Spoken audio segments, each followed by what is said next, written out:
Hello everyone, welcome to our mentorship program. आज हमारा day 4 होने वाला है। तो सबसे पहले मैं आपको मुबारकबाद देना चाहता हूँ कि अभी तक बहुत अच्छी कंसिस्टेंसी के साथ आप आगे चल रहे हो, लेकिन आज थोड़ा बहुत जो है कुछ स्टूडेंट्स का जो है टारगेट कंप्लीट नहीं हुआ है।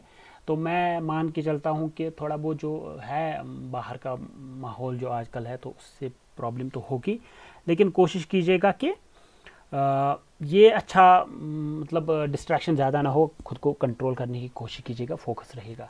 ठीक है, तो सीधे चलते हैं हम आज के टॉपिक पे। आज का टॉपिक है हमारा, जो आपको पता है कि आरसीसी हम लेकर चल रहे हैं। तो आरसीसी में हमारे पास होगा, एक सेकेंड, ओके ठीक है, दिस इज़ आरसीसी। देखिए यहाँ से जो है आरसीसी का सफ़र बहुत अच्छा होने वाला है आपका, याद रखिएगा आप।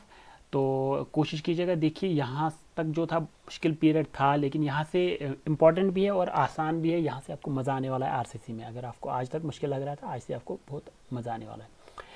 पहला टॉपिक आपका जो है वो है लॉन्गिट्यूडनल रेनफोर्समेंट। आप पढ़ेंगे लॉन्गिट्यूडनल रेनफोर्समेंट में आपको जो है एएसटी मिनिमम कैलकुलेट करना होगा। हर एक केस में 3 केस हमने मेंशन किए हुए, टेंशन रेनफोर्समेंट, कंप्रेशन रेनफोर्समेंट और साइड फेस रेनफोर्समेंट।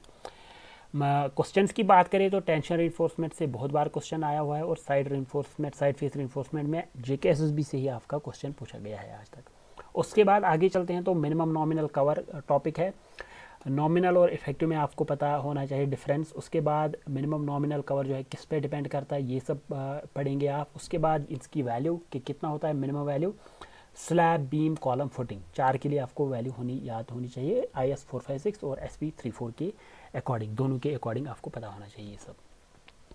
आगे चलेंगे आप, इससे भी डायरेक्टली क्वेश्चन पूछे जाते हैं।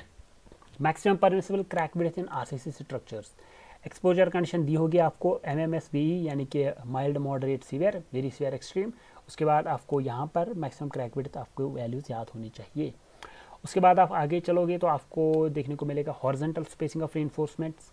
ठीक है, उसमें आपको मिनिमम और मैक्सिमम दोनों आपको पता होने चाहिए। ठीक है, वो आप पढ़ोगे आगे।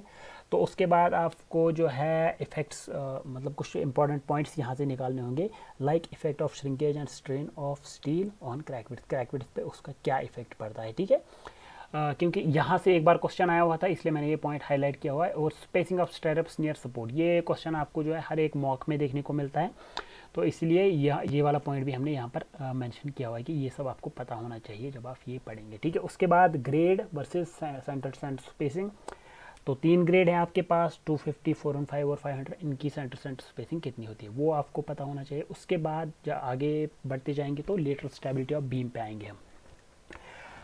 तो पहला केस जो होगा वो लेटरली सपोर्टेड होगा एंड्स पे, और सेकंड होगा कैंटिलीवर पे। ठीक है, तो इसमें जो आपको L इफेक्टिव निकालना होगा, वो निकालने के बाद जो है I am sorry, L unsupported निकालना होगा। ठीक है, तो वो निकालने के बाद आप आओगे इफेक्ट ऑफ श्रिंकेज पे। इफेक्ट ऑफ श्रिंकेज से 2 इफेक्ट्स मेनली पढ़ने हैं आपको, एक तो सिट्रस और एक डिफ्लेक्शन। ठीक है, सिट्रस में 2 केसेस हैं, मेंबर जब फ्री है श्रिंक होने के लिए, और second not free to shrink. ठीक है, उन दोनों में आपको निकालना होगा, वो दोनों का एनालिसिस करना होगा। उसके बाद जो है डिफ्लेक्शन, आपको उसका भी देखना पड़ेगा कि श्रिंकेज से डिफ्लेक्शन पे क्या इफेक्ट पड़ रहा है। ठीक है, उसके बाद आप आगे बढ़ोगे तो arrangement of loading for maximum bending moment, कहाँ पर होगी मैक्सिमम बेंडिंग मोमेंट।